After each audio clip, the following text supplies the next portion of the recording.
guys, welcome back to Ashar Books. So I thought today I'd do another recent reads. So these will just be all the books that I've read since the last video. So the first couple of books I'm going to talk about I did mention in the last video because I was currently reading them at the time, but I'll kind of go into a little more detail now that I've actually finished them. The first book I want to talk about is Wolf Gone Wild by Juliet Cross. So this is a paranormal romance slash rom-com. I thought it was really unique. I think it was kind of different because usually you have rom-com or you have paranormal romance, but this one really was a really cool blend.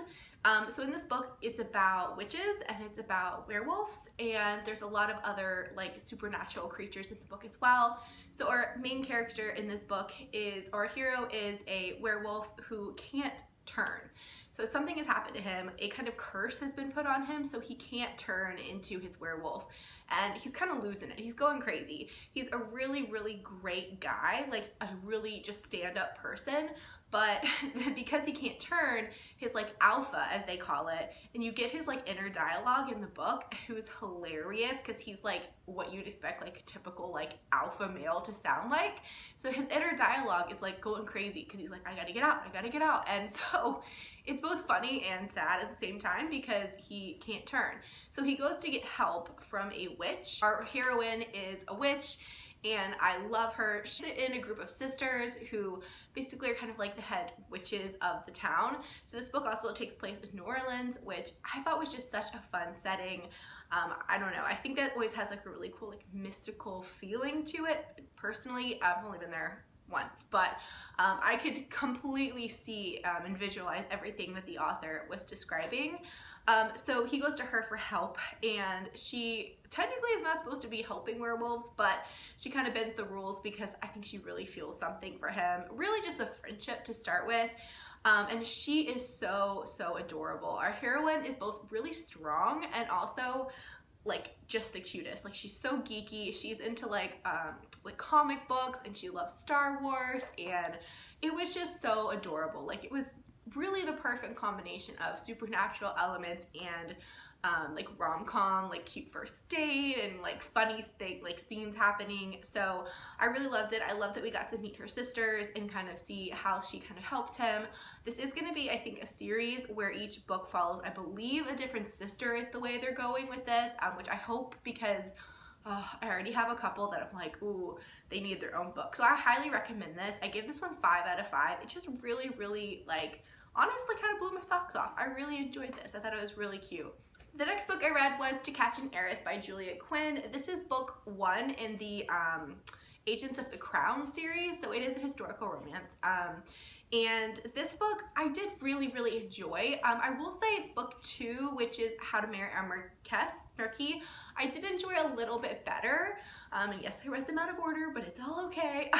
So this one follows a girl who basically has to kind of get away from her family, who really isn't her family. Like basically she's unfortunately lost her family, and she's kind of been taken in by all these different people over the years to basically want to kind of watch over her as like a ward type situation. But she is just trying to last until she turns, I think it's 21 if I remember, until she can get her inheritance, because she is an heiress, but she has no availability of the money until then. And these people are horrible to her. So she finally just like, a horrible event happens. She has to get out, goes on the run, and she's accidentally taken captive. So she's accidentally taken captive by our hero, who thinks she's somebody else because he is like a spy. So there is like a mystery plot going on in this. And he thinks she is this like spy for another country. And so it kind of goes from there. This was a really kind of, to me, even though I did have like a spy storyline, a little bit of like mystery going on, to me it was still a really lighthearted read. I love Juliet Quinn, you guys know that. This one, I think if you want something fun and lighthearted, definitely pick it up. The characters were great, the humor was fantastic, and I did really enjoy the love story. I will say it's not like super serious, so if you want something a little more like serious, maybe don't pick it up, but I still thought it was such a fun read and a place to kind of get away, and I gave it 4 out of 5. So next I read Baiting Him by Aurora Rose Reynolds. This is book 2 in her How to Catch an Alpha series. This is just a really cute contemporary romance. I love Aurora Rose Reynolds because she writes alpha males the best. If you like them like me, but you don't want them to be like a complete and total jerk, definitely check out her in general, but this series is really fun. So this book is the friend of the heroine in the first book, and she runs a bakery, and she kind of has just like not given up on love, but she's busy, you know, she's trying to run her business. It feels like she just doesn't have time for it right now, and she's never met anyone who's worth it.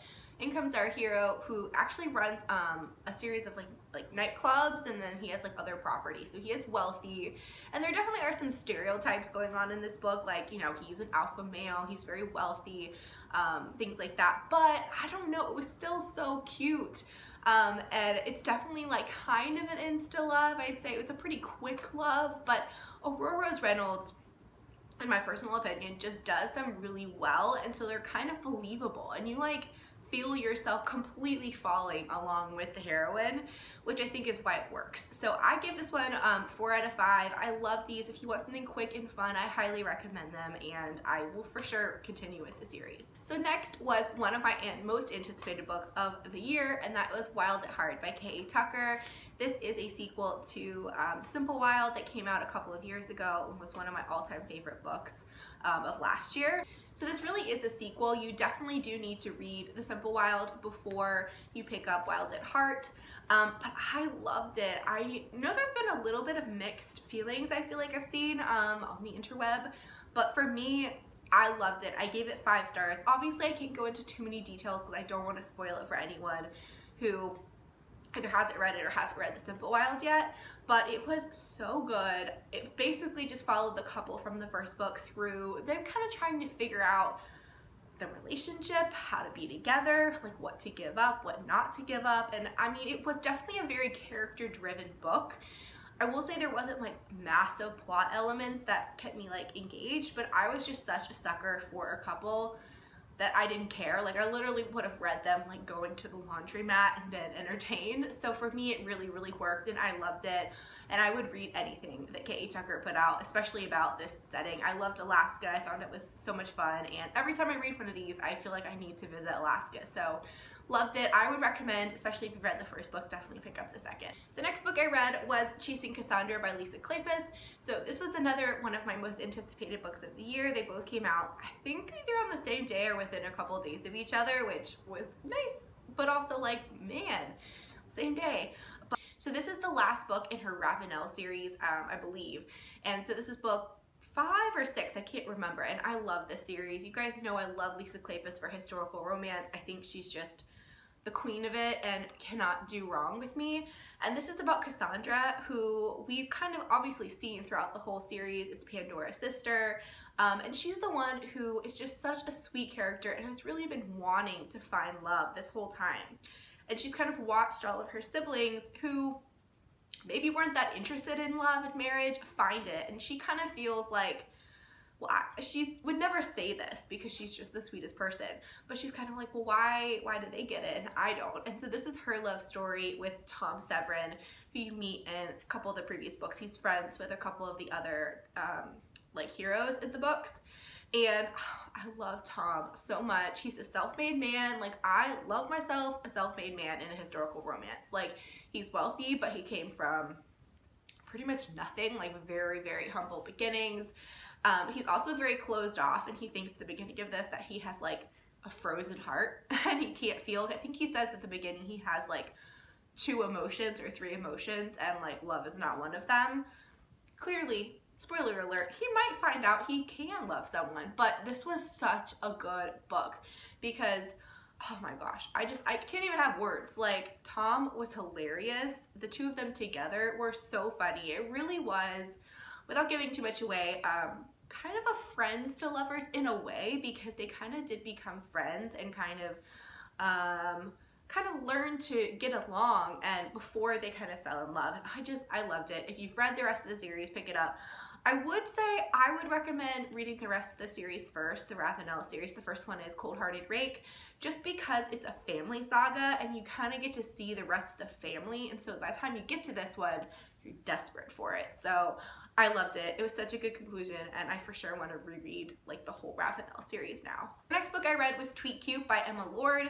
This was actually our pick for the Lovely Ladies book club with Avery and Jen, and we're actually going to do our live show for this next weekend, which is Saturday the 14th, I believe, and it'll be at, I think it's at 7 Central Time, and I think it's on Avery's channel, but I will post on Instagram to let you know for sure.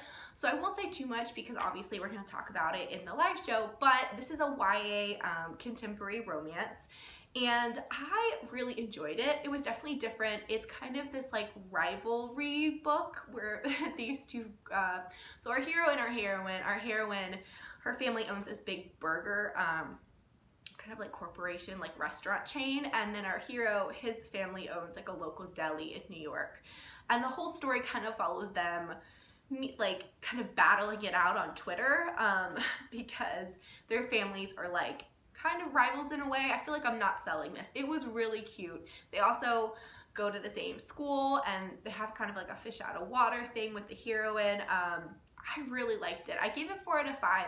Just because, and I feel like this is more of a me thing than the book thing, and I don't know if it's because it's YA, but it was for sure a slow burn, and I just felt like while I loved the characters and I loved it, it definitely to me read more as like a coming of age story, not necessarily like a super strong romance. I mean, it was definitely there, but it took a while to get there. And I for some reason didn't want to pick this one up. Like, it took me a little bit to read it.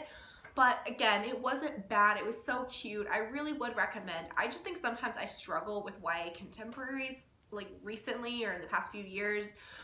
But as far as they go, this was a really strong one, and I really enjoyed it. The things the characters were going through were very relevant, I'm sure, to young, like when I was going to, you know, about to go to college and things like that.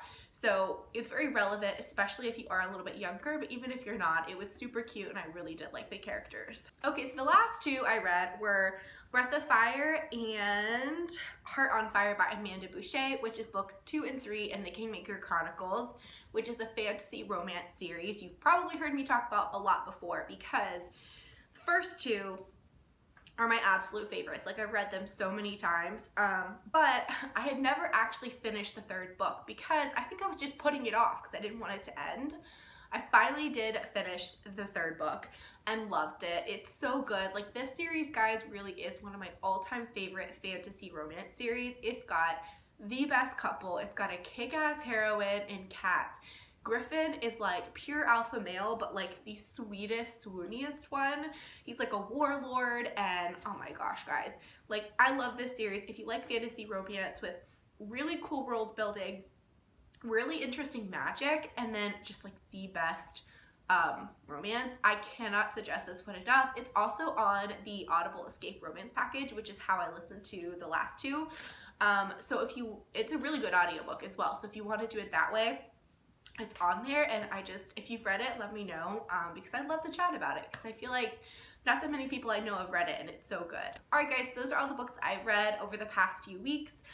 The only book I'm currently reading is actually Chain of Gold by Cassandra Clare, and I'm loving it. So I'll talk more about that in my next recent reads. But thank you guys so much for watching. If you enjoyed, make sure to give it a like and subscribe, and I'll see you next time. Bye.